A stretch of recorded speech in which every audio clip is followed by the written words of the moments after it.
Notre prochaine oratrice est celle dont la voix réveille les cœurs, qui redonne valeur à l'invisible, lumière à ce qui semble sombre.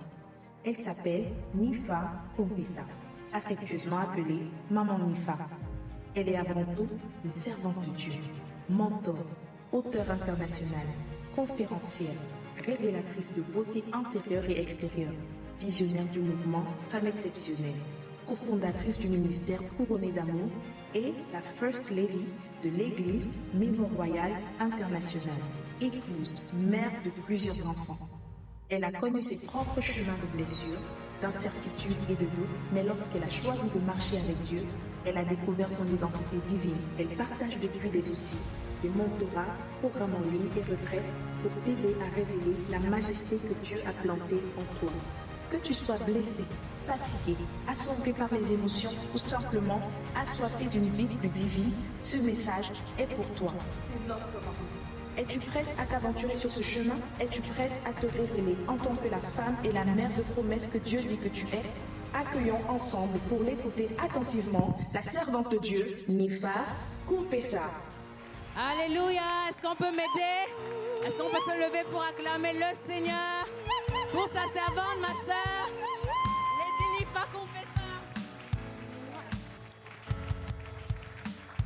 Waouh, est-ce que tu peux pousser des cris de joie à la gloire de Jésus?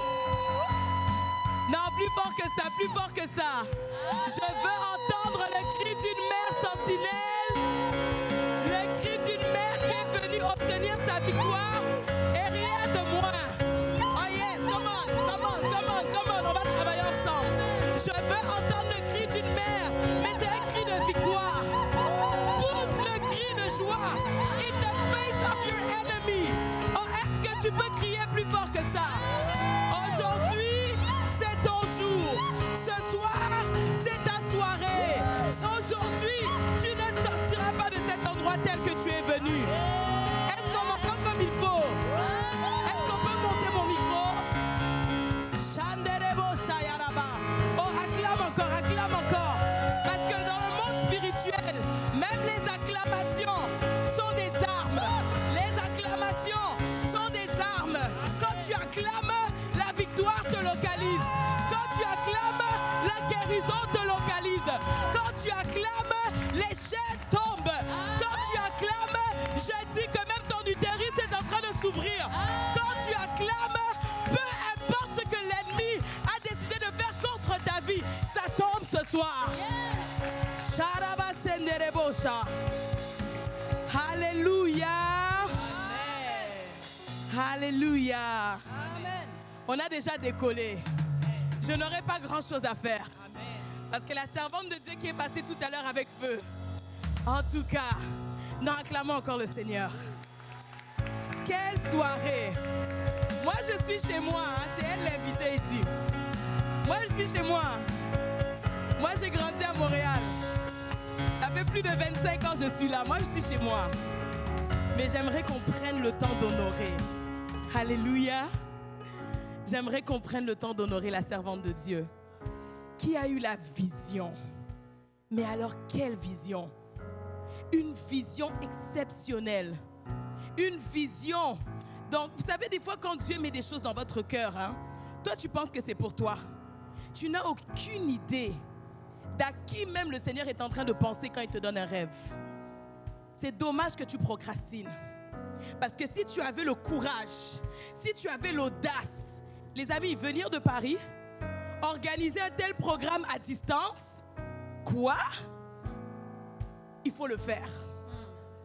Mais je sais qu'à chaque fois que les choses étaient compliquées, elle pensait à toi. À chaque fois qu'elle voulait abandonner, qu'elle voyait l'organisation être un peu compliquée, elle se disait non, pour cette femme-là, pour toi, je ne vais pas lâcher. Je ne vais pas abandonner.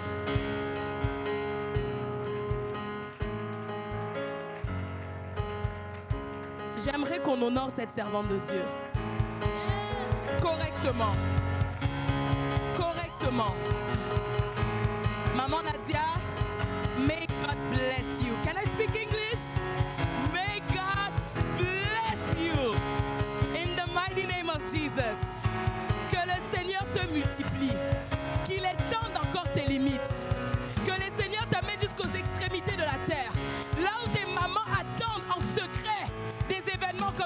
ici. Qu'aucune limite ne se dresse devant toi. Aucune. Et je prie le sang de Jésus sur ta famille. Le sang de Jésus sur tes enfants. Alors que le diable est en colère de ce rassemblement, peu importe ce qu'il compte faire contre eux, c'est sans effet. Sans effet. Que Dieu te bénisse pour ton humilité. Que Dieu te bénisse pour ta constance. Parce que tu n'as pas commencé aujourd'hui. Combien commencent et abandonnent. Que Dieu se souvienne de toi pour ta persévérance, pour ta résilience, pour l'amour que tu as, pour la considération que tu as même pour tes sœurs dans le ministère. Je n'étais pas obligée d'être là. Tu as déjà fait un travail extraordinaire. Amen. Mais tu as considéré la petite personne que je suis, ainsi que toutes celles que tu as déjà invitées à de tels programmes. Ça, c'est l'humilité. Tu es le message que tu prêches. Que Dieu te bénisse. Non, honorez la servante de Dieu, Nadia Bamouni. I am so blessed. Wow. Alors, bonsoir tout le monde. Vous pouvez prendre place. Vous en faites pas, vous n'allez pas vous asseoir longtemps. On a déjà décollé. Je suis effectivement la servante de Dieu, Nifa Kumpesa. First thing that you need to know about me, I love Jesus. Est-ce qu'il y a quelqu'un qui aime Jésus ce soir? Ça fait 17 ans que je lui ai donné ma vie. Meilleure décision. À toi qui as pris cette décision ce soir, trust me, peut-être que tu ne le comprends pas ou tu ne le sens pas encore, mais tu comprendras plus tard. C'est la plus belle décision que tu peux prendre. 17 ans que je marche avec Jésus. Je ne suis pas parfaite. Ce n'est pas 17 ans de marche dans la perfection. Mais c'est 17 ans de marche où par moments je suis tombée, il m'a relevée. J'ai été attaquée, il m'a donné la victoire. J'ai vu des choses terribles, mais il m'a permis de voir des choses extraordinaires. Alléluia. Je suis mariée à un homme, en tout cas. Commence à acclamer. Non, commence à acclamer parce qu'il me fait sourire. Commence à acclamer parce qu'il me rend heureuse. Commence à acclamer parce que c'est un homme de qualité. Il y a des hommes qui m'ont fait pleurer. Lui, il me fait sourire. Il y a des hommes qui m'ont dévalorisé. Lui, il m'a honoré. Il y a des hommes qui ont voulu mon corps sans payer le prix. À lui, en tout cas, même sous la pluie, il m'attendait. Il était comme c'est elle que je veux. Là où les gens me critiquaient à cause de ma réputation, ils disaient c'est elle que je veux. Ce que je vois, vous ne le voyez pas. Vous la voyez en arrière-plan. Moi, je la vois en avant. Cet homme, il n'est pas n'importe qui. Et je bénis le nom du Seigneur alors que ma fille est en train de filmer, il va m'entendre. I love you, babe. T'es un homme extraordinaire. C'est le pasteur Joe Kumpesa. C'est avec fierté que je porte son nom de famille. Alléluia. Il est mon époux, ma couverture, mon autorité, mon chef. Il est mon pasteur. The best pastor in the whole world. Ah, en tout cas, je ne sais pas qui est ton pasteur. Hein? Moi, c'est lui mon pasteur préféré. Ensemble, nous avons 4 merveilleux enfants. On a 2 garçons et 2 filles, comme vous avez pu le voir, qui me gardent très occupée, tant à genoux hein, que dans la journée. Alléluia. On a dit que plus tu as d'enfants, plus tu as de guerre. Voilà. En tout cas, avec 4. Aïe, aïe, aïe, aïe. C'est les bombes de tous côtés. Mais ça ne les atteint pas. In the mighty name of Jesus. Alors, avec mon époux, on a fondé le ministère Couronné d'amour, un ministère international. Je ne sais pas si quelqu'un en a déjà entendu parler. Amen. Gloire à Dieu. Ça fait 10 ans que nous œuvrons ensemble pour préparer les célibataires et équiper les couples afin qu'ils aient un mariage solide, harmonieux et qui a de l'influence. C'est le cri de mon cœur. Et du coup, j'ai aussi au sein de cette plateforme la partie qui concerne les femmes, qui s'appelle vraiment Femmes Exceptionnelles. C'est une belle plateforme. On a plein d'activités, comme vous avez pu le voir en ce moment. On organise encore 21 jours de prière pour notre époux. Qui est marié ici en levant la main? C'est quand la dernière fois tu as fait 21 jours à genoux pour ton mari? Ah! Après, tu ne comprends pas comment l'esprit de divorce est en train de te menacer tous les jours. Les amis, aujourd'hui, c'est mère sentinelle, mais ton côté sentinelle, là, ça va être de tous bords. Pour tes enfants, pour ton mariage, pour ton travail, pour tes affaires, c'est sentinelle de tous côtés. Voilà. Alléluia. Et avec mon mari, nous sommes aussi responsables de l'église, la Maison Royale Internationale. Et je profite pour honorer mes parents spirituels, l'apôtre Alf Lukao et maman Céleste Lukao, qui nous ont relâchés dans le ministère. Je bénis Dieu pour leur vie, pour leur amour, pour leur couverture, pour leur prière, pour leur apport, pour leur encadrement. En tout cas, si vous me sentez un peu chaude là, je suis connectée avec des gens, en tout cas en feu. Sorry d'avance. Non, aidez-moi à honorer le Seigneur pour la grâce qu'il nous a fait d'être ici. Je veux aussi prendre le temps de saluer toutes les servantes de Dieu qui sont là. À part maman Nadia, tu es une servante de Dieu. Je t'honore aussi, ma belle Manuela, notre maman résiliente. Alléluia. J'honore maman de Nadia. Que Dieu vous bénisse. La grande sœur aussi. Chez nous, on dit la Yaya. Beaucoup de respect pour vous. En tout cas, que Dieu vous bénisse. Amen. All right. Père éternel, merci pour ce moment. Merci parce que nous avons déjà décollé. Ma seule prière, c'est Seigneur, amène-nous encore plus loin. Parce qu'avec toi, on peut toujours aller de profondeur en profondeur, de hauteur en hauteur, de gloire en gloire. Seigneur, alors que certains peuvent se dire que bon, qu'est-ce qui va encore se passer ce soir? Surprends-nous. Surprends-nous, surprends le cœur, la vie d'une femme. Seigneur, fais ce que toi seul tu peux faire au travers des simples instruments que nous sommes et que toute la gloire te revienne. C'est dans le nom précieux et puissant de notre Seigneur Jésus que j'ai ainsi prié et nous disons Amen. Acclame encore. Alléluia. Alors, ce soir, le titre de mon message, qui va d'ailleurs beaucoup complimenter celui de maman Nadia, je rends gloire à Dieu, je remercie le Saint-Esprit. Tu peux prendre note, il s'agit de récupère ton enfant. En fait, j'avais deux titres, if I have to be honest, si je dois être honnête, j'avais deux titres.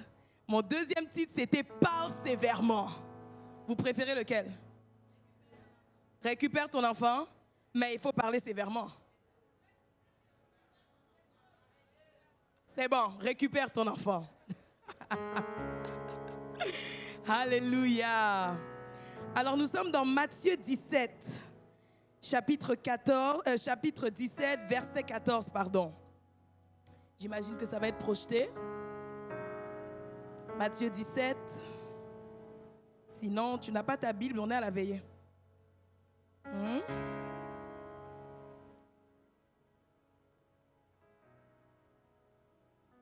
All right. La Bible nous dit ceci.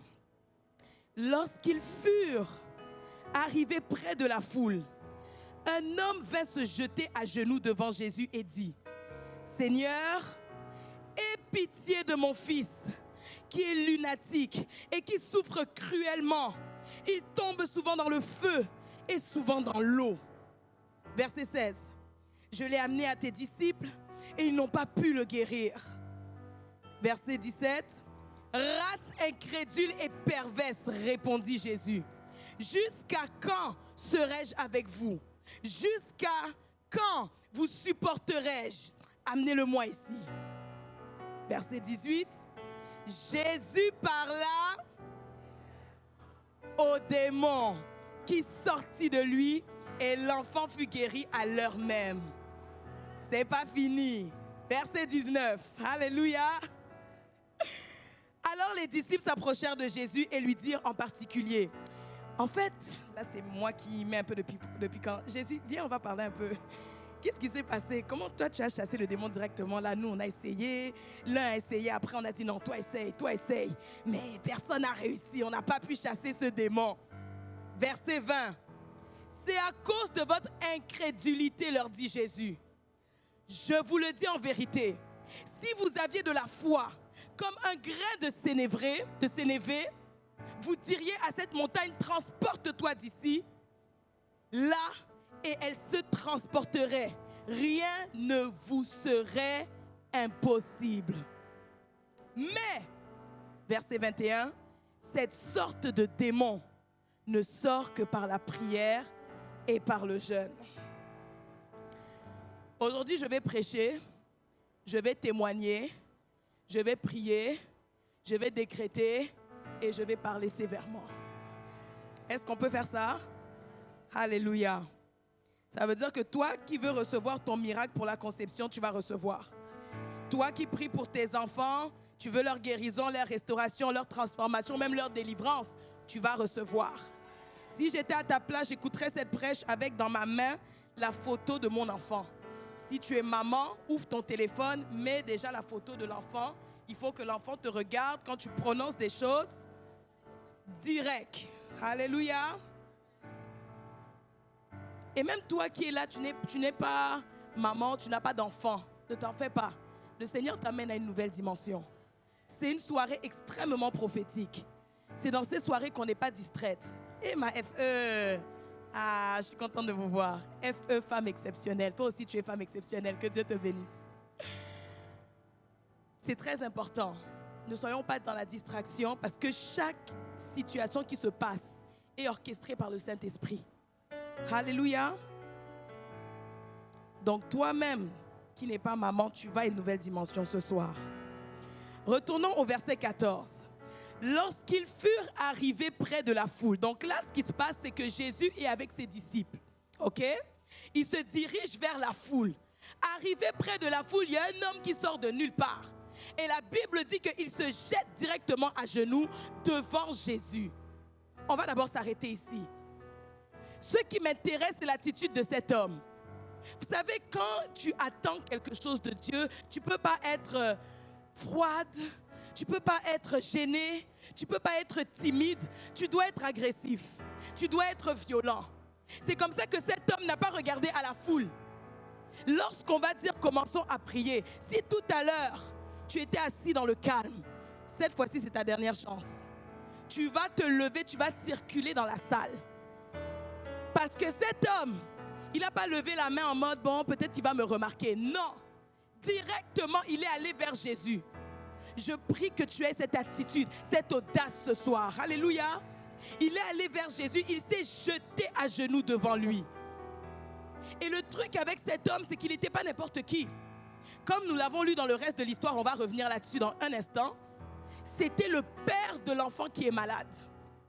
Je veux vous enseigner des choses qui concernent le monde spirituel ce soir. Tu vas comprendre pourquoi la servante de Dieu a dit que non, les mères doivent se réunir pour prier pour leurs enfants. Alléluia. Dans le monde spirituel, il y a des positions qui sont stratégiques. Vous pensez que si je prends mon enfant, je vous l'emmène ici, je vous dis, ok, vous madame ou peu importe qui, prie pour l'enfant. Si vous priez pour l'enfant et moi je prie pour l'enfant, quelle prière aura le plus de poids dans le monde spirituel? La mienne, non? Pourquoi? Merci. Dans le monde spirituel, il y a des positions qui sont très stratégiques. La raison pour laquelle tu es ici, c'est parce que tu es dans une position extrêmement stratégique. La manière dont nous on peut prier pour ton enfant, ça n'aura pas le même poids que si toi, maman, tu te lèves et tu te dis, laisse-moi prier pour mon enfant. Peu importe la grandeur du combat dans la vie de ton enfant, sache que tes prières sont puissantes. Est-ce que tu peux le déclarer? Mes prières sont puissantes. Alléluia. Le papa a compris. Parce que parmi les positions stratégiques, il y a la position de la maman, il y a la position du père, qui est la tête du foyer, quand il déclare quelque chose sur ceux qui sont sous son autorité, parce qu'il est le leader, la chose va arriver. Alléluia. C'est pour ça que si ton mari n'est pas un homme de prière, après cet événement, cherche un autre événement, tu vas prier pour lui. Tu dois prier pour lui. Parce que lui aussi, sa bouche, ce que ça va déclarer, ça va avoir un impact dans la vie de ton enfant. Ne sois pas passif. On est passif dans rien. Ni avec nos enfants, ni avec nos mariages, ni avec nos affaires. Dans rien. Ton mari ne prie pas, il y a un problème. On va régler ça après. Aujourd'hui, c'est Mère Sentinelle. Alléluia. Le papa savait que là où il était, il avait la possibilité d'amener un impact dans la vie de son enfant parce qu'il était dans cette position stratégique. Les pères, les mères, les époux, les épouses, c'est pour ça que j'ai dit tu peux prier pour ton mari. Si moi je prie pour ton mari, ça n'aura pas le même impact que si toi, en qualité d'épouse, dans cette alliance avec lui, si tu pries pour lui, ça aura un autre impact. Est-ce que vous me suivez? Je vous apprends des choses concrètes concernant le monde spirituel. Il y a des positions stratégiques. Vous me suivez toujours? Même un ami de destinée peut être positionné stratégiquement dans ta vie. Même ton pasteur est dans une position stratégique. C'est ton autorité spirituelle. Le problème, c'est que tu tombes toujours dans le piège du diable, qui est le piège de l'offense. Tu laisses ton mari t'énerver, tu rejettes ses prières. Tu laisses ton pasteur t'énerver, tu rejettes ses prières. Même ta mère ne peut même pas prier pour toi parce qu'elle t'a énervé. Plus personne. Donc, les gens qui sont dans des positions stratégiques dans ta vie, le diable les a déjà éloignés. Et c'est comme ça que tu restes un chrétien vulnérable. Vous savez quelque chose avec Dieu? Dieu travaille avec les humains. Oui, oui. Toutes ces personnes-là ne vont pas remplacer Dieu. Mais tu dois savoir que Dieu aime travailler avec l'humain. Dieu aime travailler avec l'homme. Sinon, il ne t'aurait pas dit honore ton père et ta mère, de façon à ce que tu vives longtemps. Donc, le fait que tu vives longtemps, ce n'est pas seulement oh, Jésus est avec moi. Non, honore. Sinon, tu peux écourter ta destinée. Vous me suivez toujours? Ce sont des relations d'alliance. Dieu honore l'alliance. C'est pour ça que j'ai aimé quand la servante de Dieu a dit « Ton alliance du mariage est précieuse ». L'humilité là, c'est pour préserver l'alliance. Parce que tu sais qu'au-delà d'être le gars qui t'a énervé, il est dans une position spirituelle dans ta vie. Alléluia. Alors, pour revenir à ce programme, de la même manière que ce père est parti invoquer Jésus pour son enfant, toi aussi tu es dans une position stratégique dans la vie de ton enfant et c'est pour ça que tu es là ce soir. Oh, tu peux t'acclamer pour ça. Parce que ce que tu vas décréter dans la prière, crois-moi, ça va se manifester. Alléluia. Ce que j'aime dans la parole de Dieu, c'est qu'au psaume 34, 17, ça dit que quand les justes crient, l'Éternel entend et il les délivre de toute leur détresse. Ce soir, tu vas crier. Si tu ne cries pas, ce n'est pas la faute de Dieu. Non, non, non, non, non, non, non. Ce qui se passe dans la vie de ton enfant, ce n'est pas la faute de Dieu. Mais si tu ne fais rien, en tout cas, ce sera de ta faute. Là, Dieu te donne une solution. Tu élèves ta voix, tu cries à lui et il te délivre. La balle est dans ton camp ce soir. Alléluia. On continue notre texte, verset 15. Donc le papa vient et dit, Seigneur, aie pitié de mon fils. C'est pas bon, Seigneur, tu sais, alors j'ai un garçon, alors il s'appelle Junior. Non. C'est pour ça que je dis que dans de tels moments, tu dois venir avec agressivité. Alléluia. Le père a dit, Seigneur, aie pitié de mon fils qui est lunatique. Dans une autre version, on dit épileptique. Dans une autre version, dans Parole de vie, ça dit, il a un esprit qui le secoue. On a parlé tout à l'heure du fait que Dieu doit nous donner des révélations. Parce que même la situation de ton enfant là, toi tu penses que c'est juste une maladie. Or, il y a un esprit derrière. Le papa dit, il a un esprit qui le secoue et il souffre cruellement. Donc ce n'est pas une petite affaire. C'est récurrent. L'enfant souffre. Son quotidien, c'est la souffrance. Et le pire dans l'histoire, c'est que le papa dit qu'il tombe souvent dans le feu et souvent dans l'eau. Quand j'ai lu ça, j'ai dit, mais Saint-Esprit, c'est quoi le rapport du fait qu'il tombe souvent dans le feu et souvent dans l'eau? Le Saint-Esprit m'a dit, va faire des petites recherches. J'ai dit, ok. J'ai commencé à chercher sur la maladie de l'épilepsie. Vous savez ce que j'ai découvert? Les épileptiques n'ont pas l'habitude de se jeter dans l'eau ou dans le feu. Donc le comportement de cet enfant n'avait rien à voir avec la manière dont la maladie là se manifeste habituellement. C'est comme ça que le père a pu être révélé. Et il a pu comprendre que non, là, ce n'est pas seulement la maladie. Il y a un esprit derrière. Le comportement bizarre que tu vois dans la vie de ton enfant, il est temps que tu réalises que ce n'est pas un comportement ordinaire. À un certain moment, tu peux dire, ok, c'est l'âge. Ok, il a seulement 4 ans. Ok, c'est seulement l'adolescence. Mais à un moment donné, maman, réalise que là, il y a un esprit qui veut le maintenir dans quelque chose qu'il n'est pas censé être. In Jesus' name. Je suis en train de réveiller la conscience d'une mère. C'est parce qu'on est dans une génération où on normalise tout. À un tel point qu'on nous dit, ah mais ne sois pas trop spirituel, ne vois pas le diable partout. Je préfère voir le diable partout.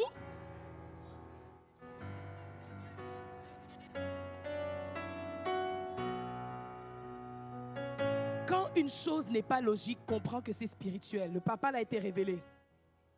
Ce que j'ai découvert, c'est que l'épileptique ne se jette pas dans le feu ou dans l'eau. Suivez-moi très bien, parce que cette histoire du feu et de l'eau là, c'est pas un petit hasard. C'est pas dans ce verset pour rien. Numéro 1, l'épileptique peut, en étant en contact avec le feu, vous voyez la manière dont les flammes peuvent scintiller. De la même manière que lorsque des lumières clignotent, ou bien que la chaleur là où il se trouve est trop forte, bam, il y a une crise qui se déclenche. Il fait une crise d'épilepsie. Première chose que j'ai découverte. Deuxième chose, première cause de décès des personnes qui sont épileptiques, devinez c'est quoi? Noyade. Maintenant, expliquez-moi pourquoi cet esprit jette l'enfant dans le feu et dans l'eau. C'est parce que quand le diable attaque, c'est pas assez pour lui que l'enfant soit malade. C'est un esprit de mort.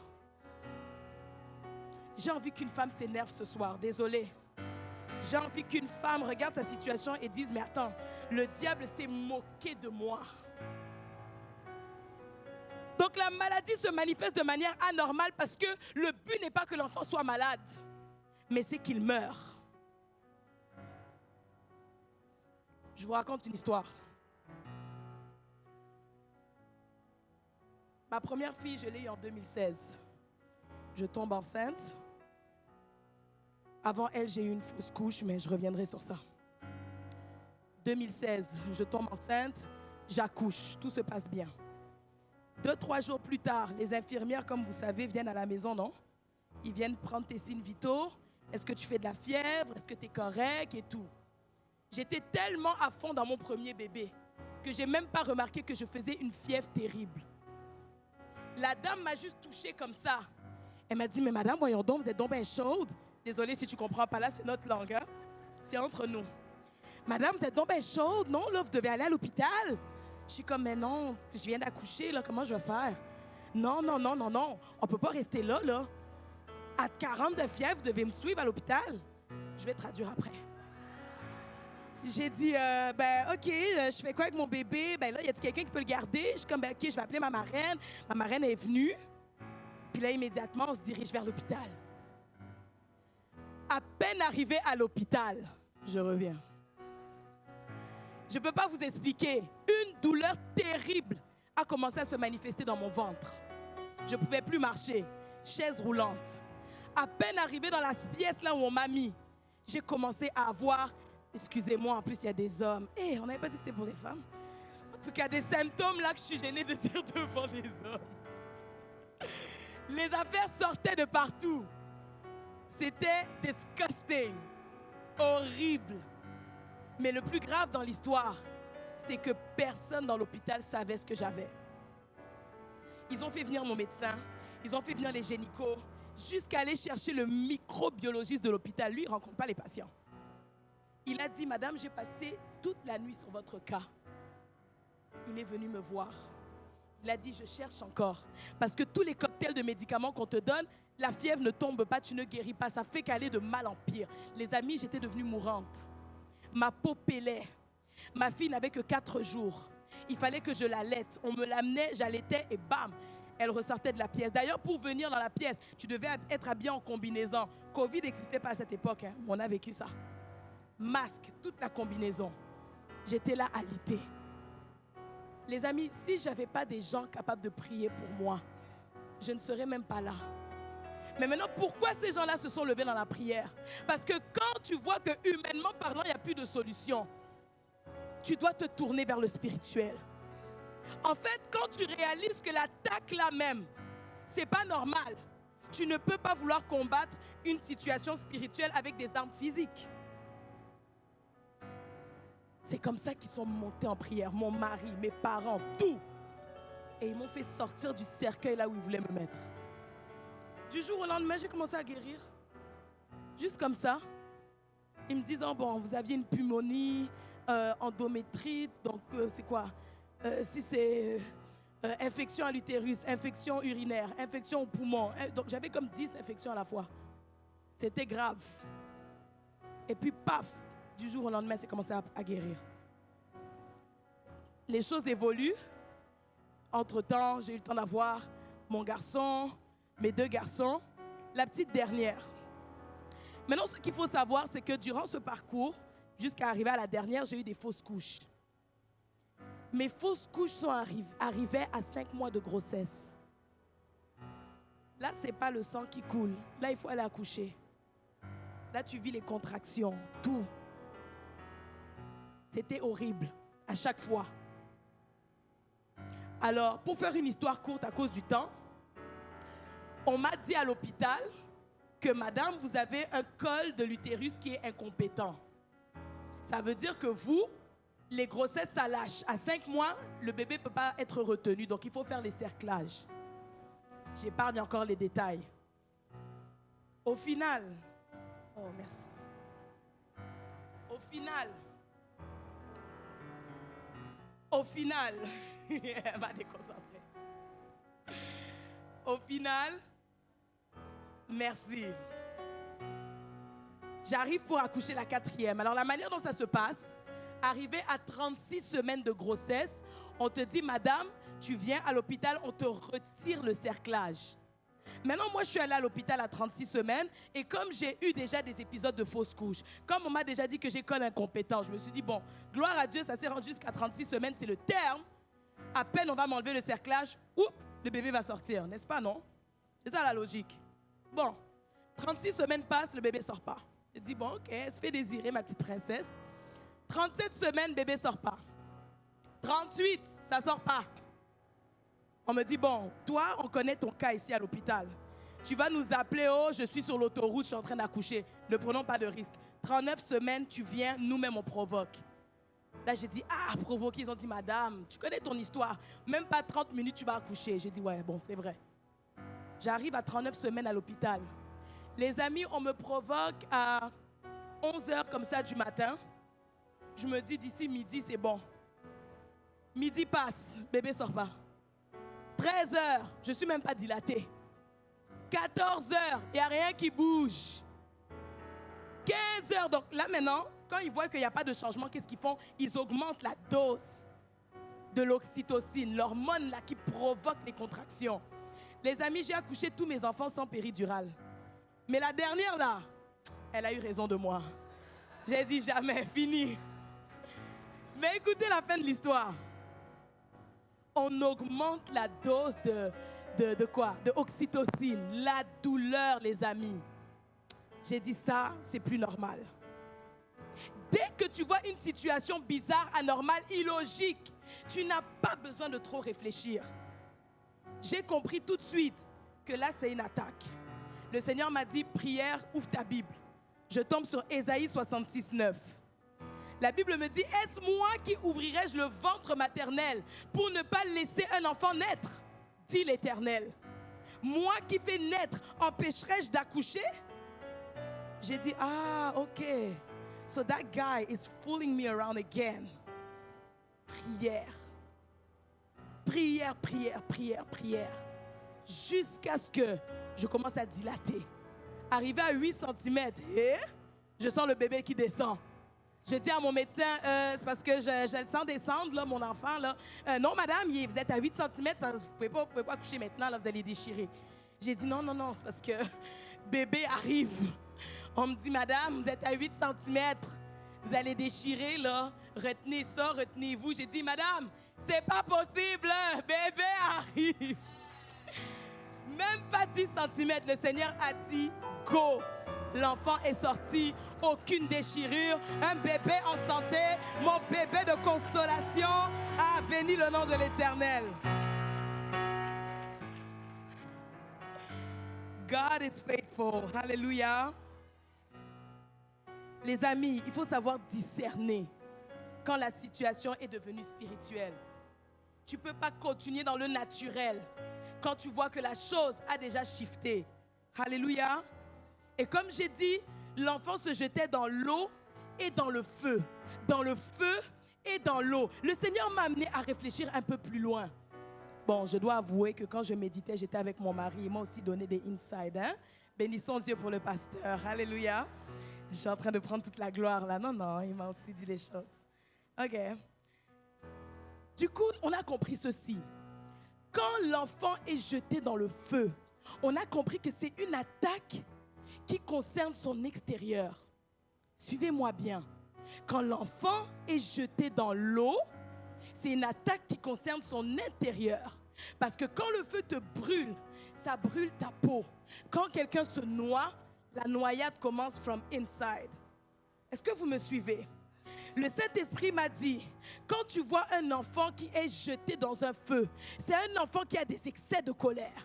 Un enfant qui est colérique, un enfant qui est incontrôlable, un enfant qui fait des crises, peut-être à cause de troubles psychologiques, un enfant qui a peut-être même des pulsions sexuelles exagérées, un enfant qui te claque les portes au quotidien, un enfant que lorsqu'il va à l'école, tu sais déjà que l'école va t'appeler parce que l'enfant est compliqué.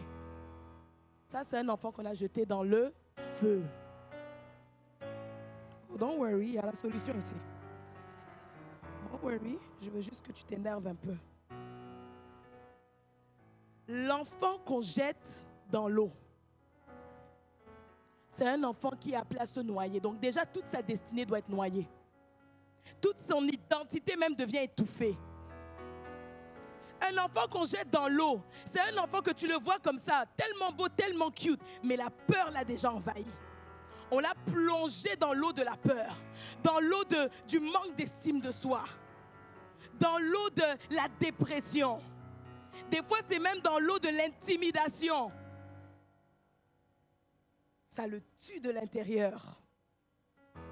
Il est là dans les réseaux sociaux, dans les YouTube, mais on l'a déjà jeté dans l'eau de la pornographie. Est-ce que je peux avancer? Quand on te jette dans l'eau, on ne voit plus rien, on n'entend plus rien. C'est pour ça, des fois, tu parles à ton enfant, il te regarde, mais le regard est vide. Il est déjà noyé là-bas. Si tu ne le fais pas sortir de l'eau, il ne va pas t'entendre. Il est déjà dans l'eau, donc il a même perdu ses repères. Ça fait que tout ce que tu lui as enseigné depuis l'enfance, il n'entend plus rien, il ne voit plus rien. Jeté dans l'eau. Tu peux acclamer pour Jésus parce que la solution arrive. L'eau représente aussi les mauvais environnements, les relations malsaines. Pourquoi ton enfant est toujours avec les mauvais amis? Pourquoi ton enfant est toujours dans des relations bizarres? Ah, moi, j'ai aimé l'histoire de l'onction d'huile et clac, fermé. Si tu n'étais pas là, tu ne sais pas de quoi je parle, c'est pas grave. Parce que quand on te jette dans l'eau des relations toxiques,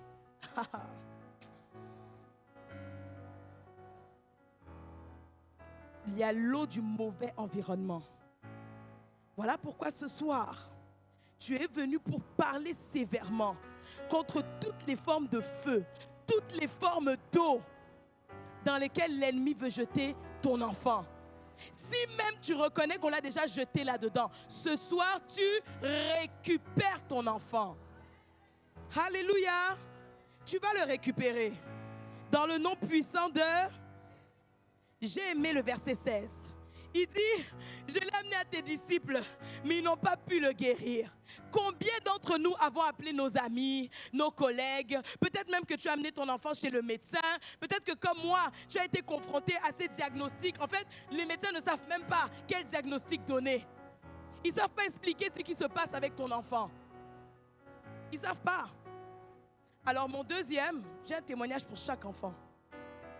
Mon deuxième, 2 ans. Je vois que l'enfant ne fait pas ta, bana. Il ne parle pas. Aujourd'hui, ma fille a 2 ans. Mon Dieu, comment elle parle. Donc, elle a un truc à dire. Maman, je vais venir. Non, il n'y a pas des amis ici. Maman, je vais t'accompagner. Je ne vais pas aller à la maison. Donc, elle parle surtout. Mon fils, 2 ans, rien. Il fait des sons seulement. Hey, ah, hey. J'ai dit, hein? Ça, c'est quoi? 2 ans, 3 ans. Les mots ne sortent pas. Je me dis non. Une mère sentinelle, c'est très tôt que tu détectes les affaires. C'est pas quand il a 17 ans, là. C'est maintenant. Maintenant. Tu vois la manifestation physique, mais des fois même dans le spirituel, tu as déjà vu. Moi, j'ai vu une dame dans mon songe qui est venue me dire « Comment va la vie de Joey Kennedy ?» J'ai dit « Comment va sa vie? Why are you asking me? » Une dame bizarre. Elle a dit « Tu fais des songes bizarres, tu te réveilles, tu vas faire tes ongles. Plus jamais. » Je me suis réveillée, j'ai dit « Hein? C'est quoi ça? » J'ai déclaré « Sa vie va bien. » Au nom de Jésus. Jesus. Pour cet enfant, j'ai combattu à genoux et dans le physique. Je l'ai amené chez des orthophonistes. Je l'ai amené chez des psychoéducatrices. Je l'ai amené chez des ergothérapeutes. Je les ai amenés dans tous les spécialistes là que vous connaissez. Il a tout fait. Il a tout suivi. Mais en parallèle, j'étais à genoux. À un moment donné, ils me disent, bon, madame, après l'évaluation, on a découvert que votre enfant, il est autiste.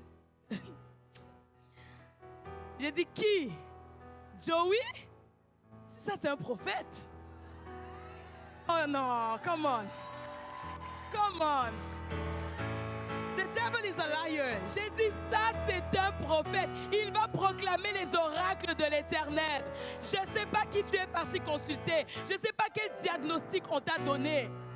Mais il est temps que tu poses un autre diagnostic dessus. J'ai dit, cet enfant, il va parler. Aujourd'hui, l'enfant parle. L'enfant va à l'école. Il est épanoui avec ses amis. Oh, comment on acclame pour Jésus.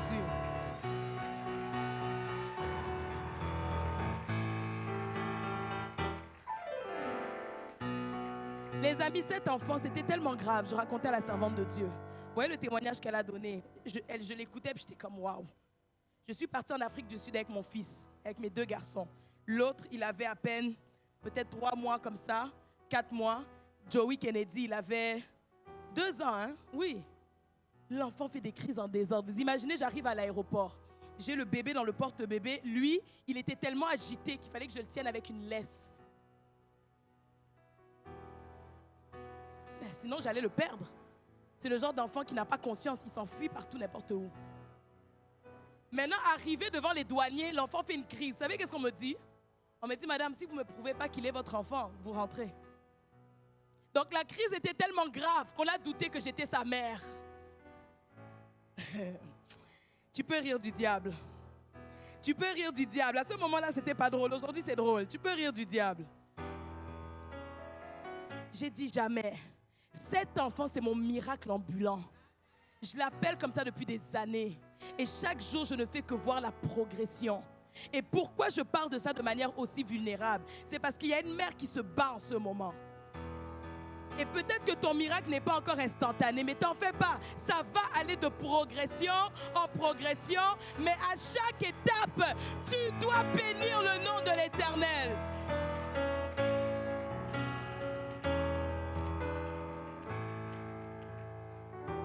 Le Dieu qu'on est venu invoquer ici, il est au-dessus du feu et au-dessus de l'eau.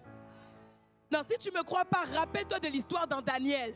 La Bible dit qu'il y avait 4 hommes sans lien qui marchaient dans le feu et le feu ne leur faisait aucun mal. Ça veut dire que le Jésus que tu es venu invoquer ici, il est au-dessus du feu qui menace ton enfant.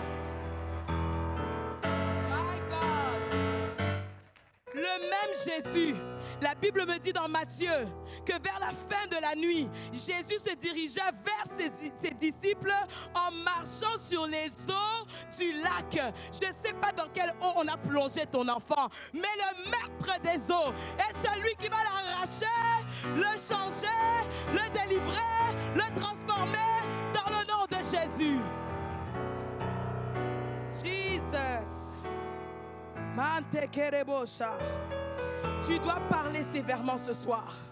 La Bible me dit dans Ésaïe 54, 13, tous tes fils seront disciples de l'Éternel. J'ai dit mon fils, mes 4 enfants, ce sont des disciples de l'Éternel.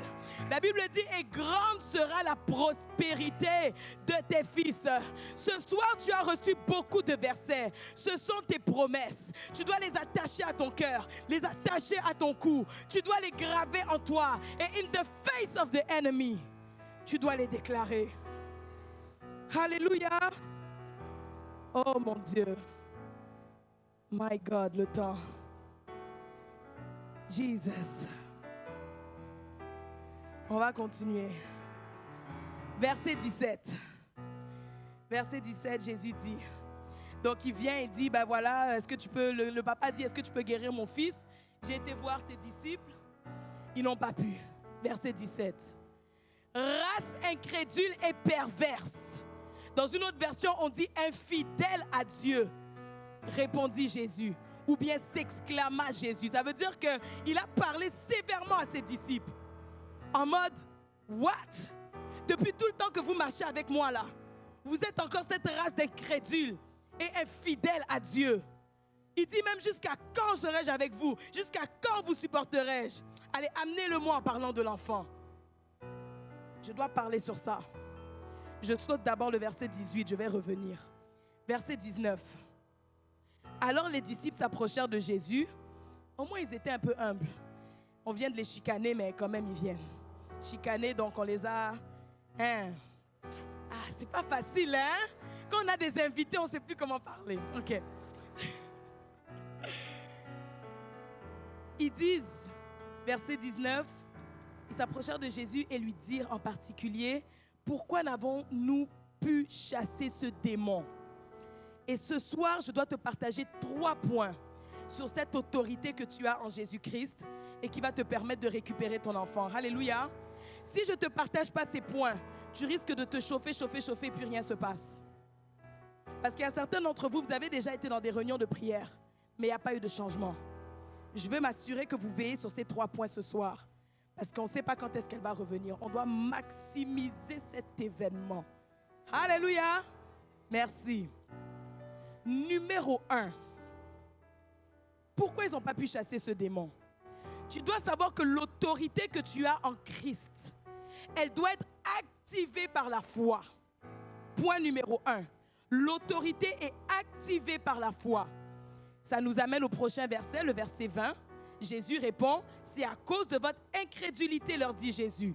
Je vous le dis en vérité, si vous aviez de la foi comme un grain de sénévé, vous diriez à cette montagne, transporte-toi d'ici là, et elle se transporterait, et rien ne serait impossible. Le problème, c'est ta foi. De nos jours, les gens ont plus la foi dans les diagnostics des docteurs plutôt que dans la parole de Dieu. C'est comme ça que le document du diagnostic qu'on t'a donné, il est là dans ton comptoir à la cuisine. Au chevet du lit, merci. Mais, si je te demande où est ta Bible, poussiéreuse là-bas.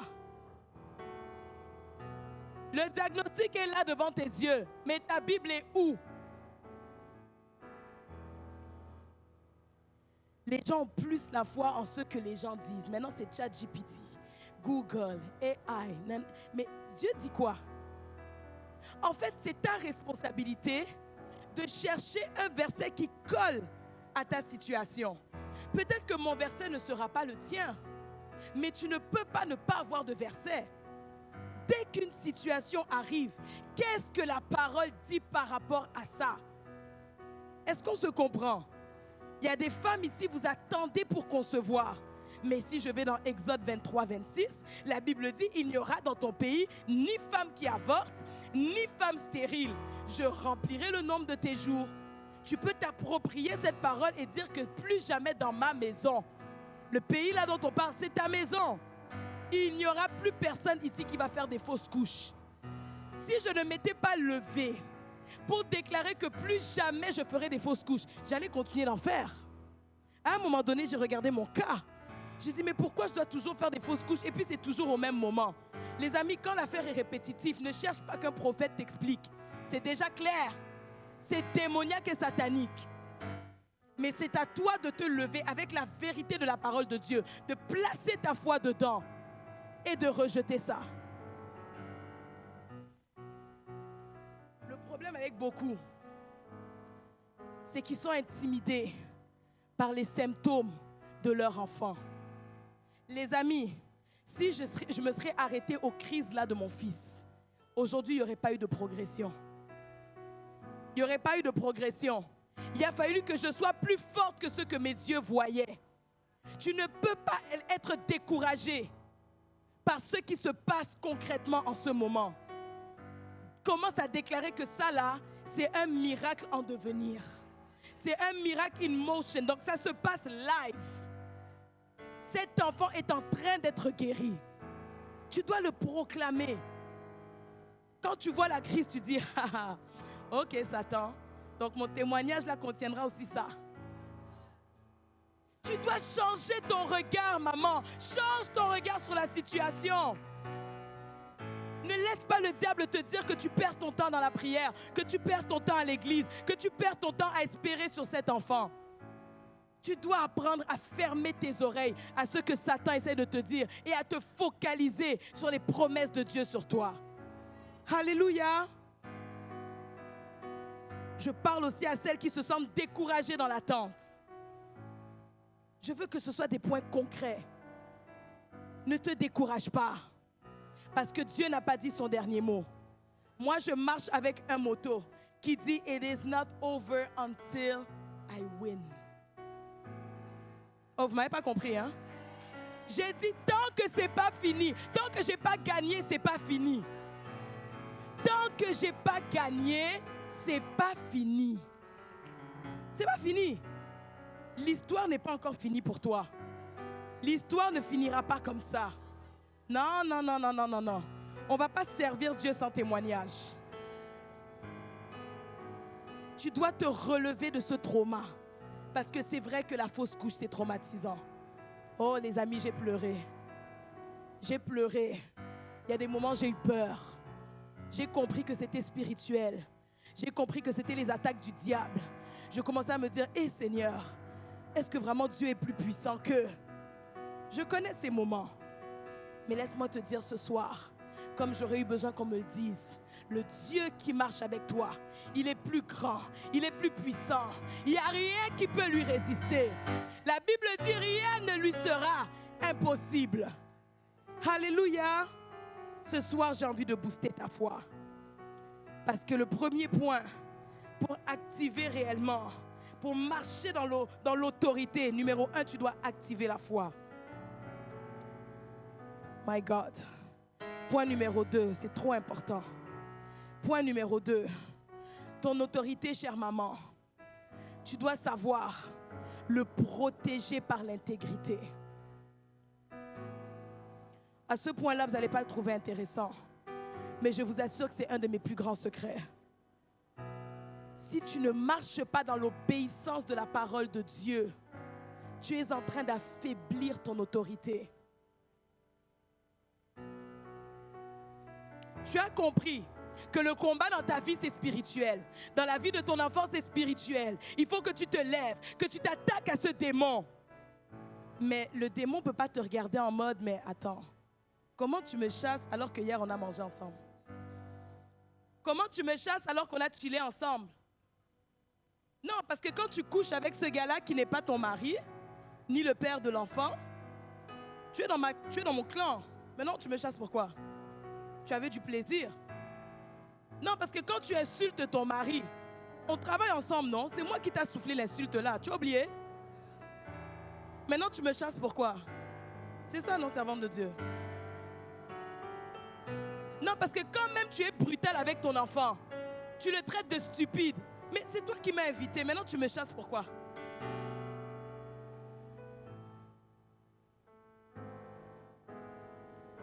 Les amis, si tu n'as pas une vie intègre, une vie droite selon la parole de Dieu, tu es en train de détruire l'autorité que tu dois avoir devant tout ce qui concerne le monde des ténèbres. Parce que les ténèbres et la lumière ne peuvent pas marcher ensemble. C'est impossible. Tu dois toi-même marcher dans les voies du Seigneur et dans la sanctification. Attention à la vie que tu mènes. N'ouvre pas des portes à l'ennemi. Et surtout, n'expose pas tes enfants sans réfléchir. N'expose pas tes enfants bêtement à tout le monde, à n'importe qui. Tout le monde peut les porter, tout le monde peut les donner à manger. Ce soir, en tant que mère sentinelle, tu vas aussi veiller. Tu laisses tes enfants avec qui?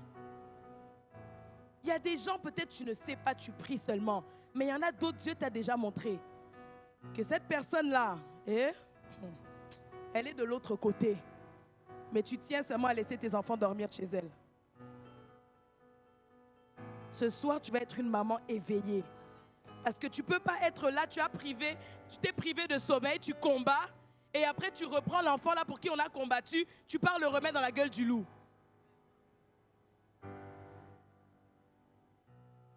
En ce moment, je suis en train d'étudier en psychologie.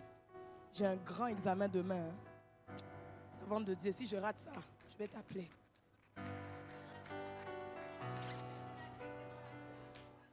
Regardez les mères sentinelles. Hey! Amen, je reçois. On nous a enseigné sur l'étude des malformations. On appelle ça la tératologie. Prenez note.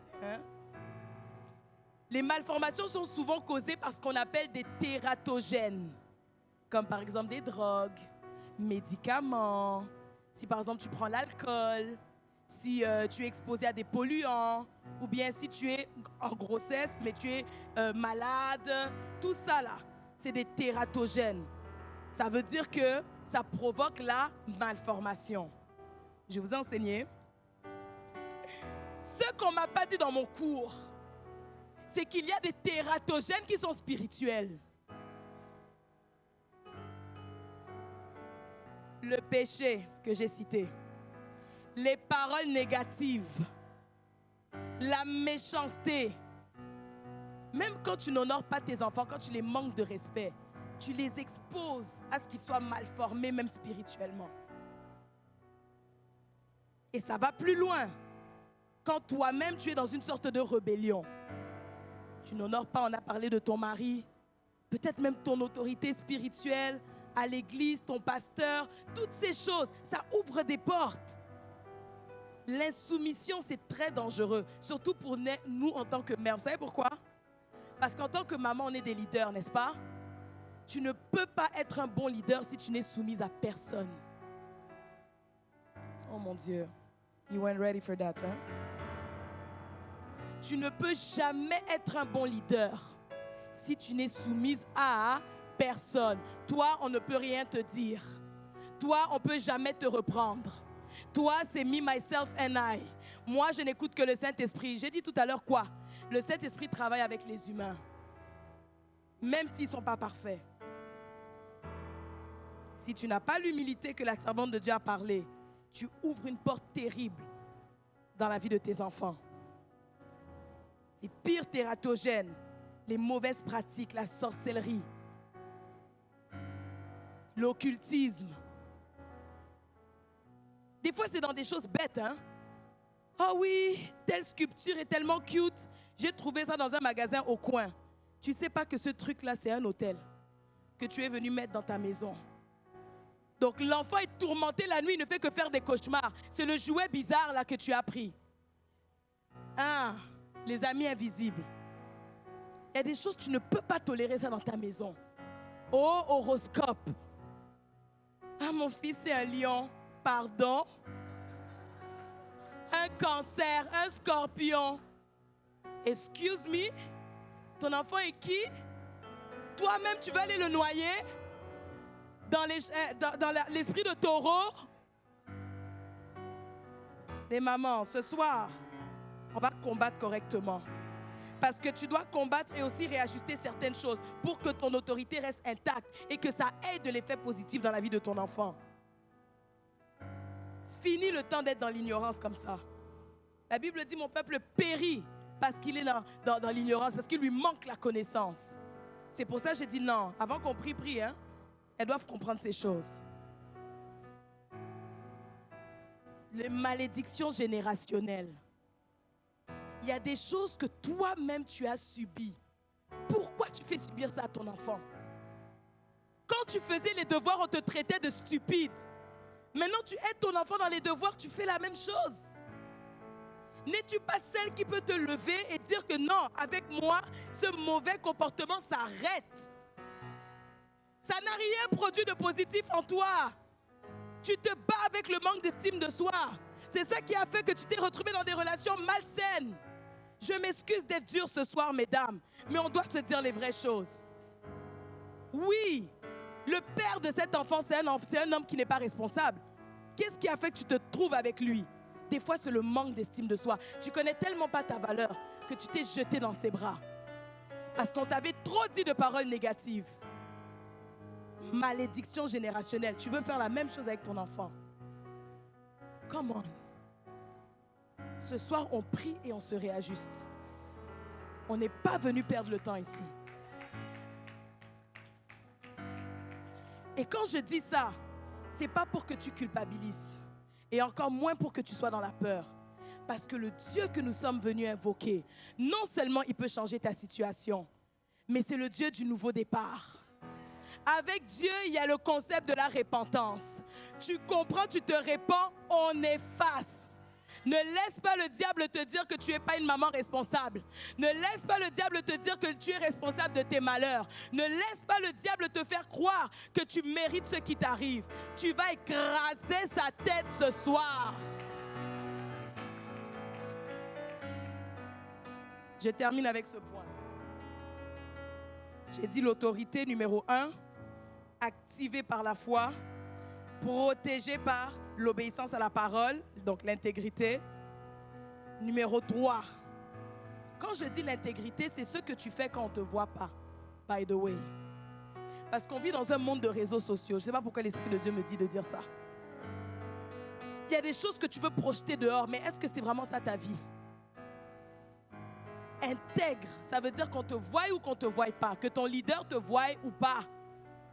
Tu es intègre parce que tu sais que Dieu te voit.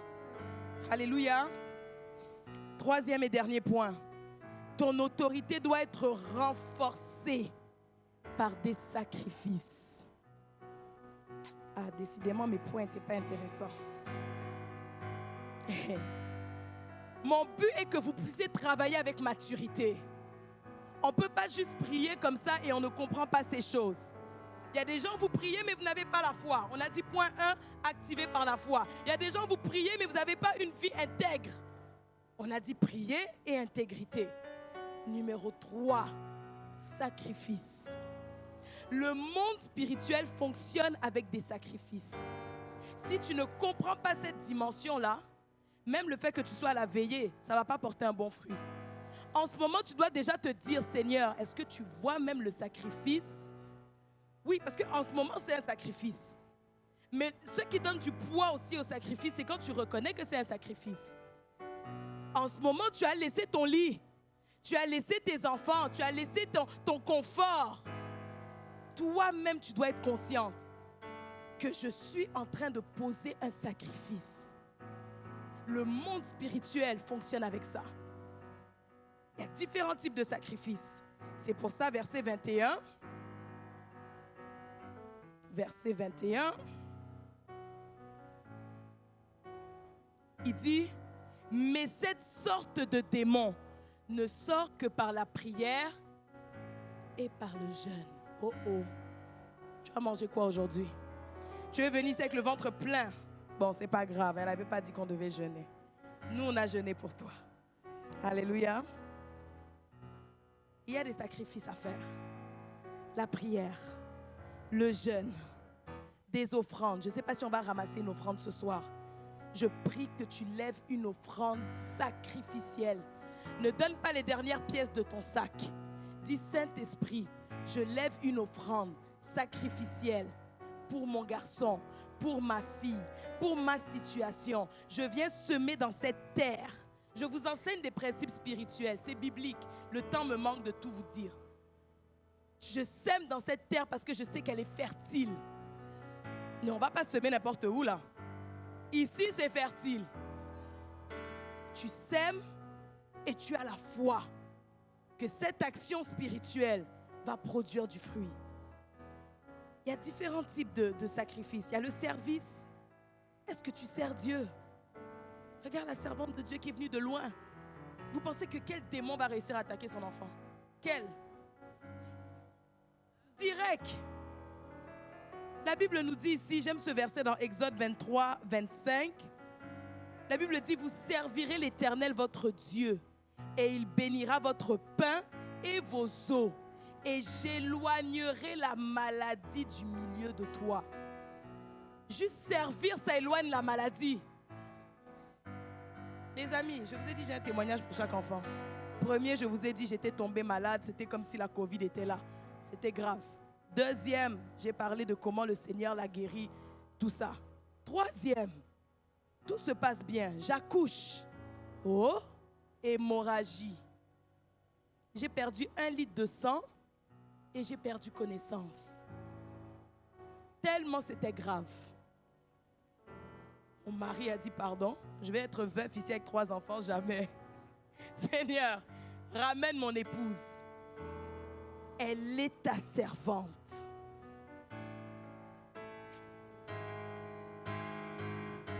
Tu dois ramener à Dieu les sacrifices que tu fais pour lui. Seigneur, sauve mon fils, il va te servir. On a parlé de Anne qui a consacré son fils. Seigneur, sauve ma vie, sauve-moi, regarde comment je te sers, nuit et jour, je nettoie à mon église, je passe le balai, l'aspirateur, je nettoie les toilettes, je sers mon pasteur. Ça, c'est ma fille spirituelle, elle est là à l'église. Regardez comment elle me sert. Quelle maladie va l'atteindre?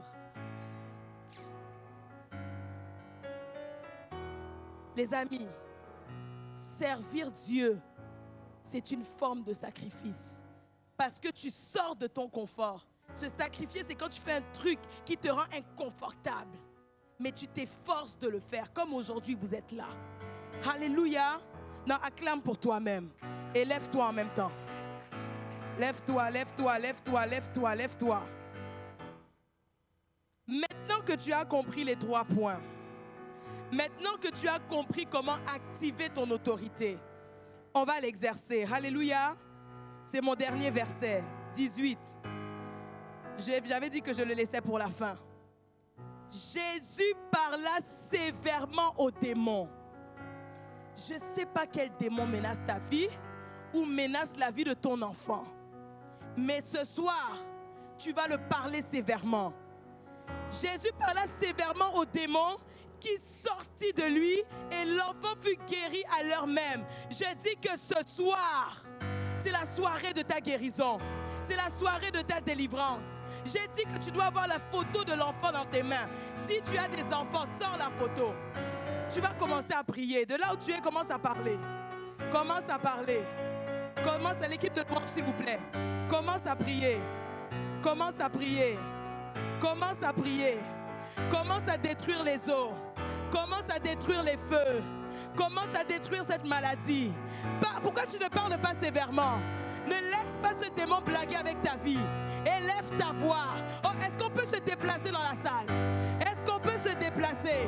Commence à prier. Oublie ton voisin. Oublie ta voisine. Tu as écouté la prédication. Maintenant, tu pries sur base de ce qui t'a parlé.